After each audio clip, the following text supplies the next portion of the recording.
Hello everyone, welcome back to my new video. আজ আমি পনির gravy with vegetable আপনাদের সাথে শেয়ার করছি। নিয়ে এসেছি নতুন ভিডিও, হোপ আপনাদের ভালো লাগবে।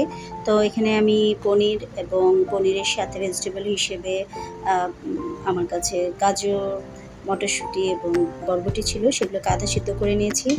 আর একটা বড় পেঁয়াজ নিয়েছি, সেটা কুচি করে নিয়েছি। একটা বড় টমেটো ছিল, সেটা কুচিয়ে নিয়েছি। আদা রসুন বাটা নিয়েছি, কুচি করেও নিতে পারেন। পেঁয়াজ কুচি নিয়েছি। আর এর মধ্যে বিভিন্ন ধরনের বেসিক মশলা, লবণ, হলুদ, জিরা, ধনিয়া, গরম মশলা এবং কাশ্মীরি লাল মরিচ পাউডার নিয়েছি জাস্ট ফ্লেভারের জন্য। আর যার যদি না থাকে লাল মরিচ এমনি নিতে পারেন। এবং চিলি ফ্লেক্স নিয়েছি, আর একটা স্টার অ্যানাইস একটা দিয়েছি, আর দারচিনি, এলাচ।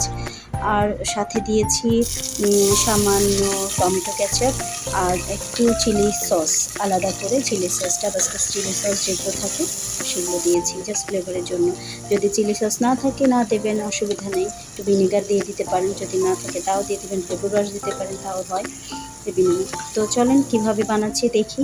হোপ আপনাদের ভালো লাগবে। ভালো লাগলে একটা লাইক করবেন, সাবস্ক্রাইব করবেন আমার চ্যানেলটিকে, কমেন্ট করে জানাবেন। আপনাদের সকলের সুস্বাস্থ্য কামনা করে আমি এখানে কথা বলা বন্ধ করছি। চলেন আমার রেসিপিটি দেখি।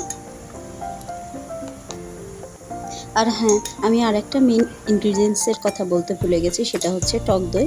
এখানে টক দইটা খুবই জরুরি। যদি টক দই না দিতে চান, না থাকে, তাহলে মেয়োনিজ অথবা চিজ ক্রিম, অথবা যদি সেগুলো না থাকে দুধ দিয়েও করা যায়। দুধ দিলেও ভালো লাগে। দুধ দিয়ে একটু ঘন করে 1 কাপ দুধ দিয়ে দিলে, সেখানে পানির বদলে দুধটা দিয়ে দিলে ভালো হবে।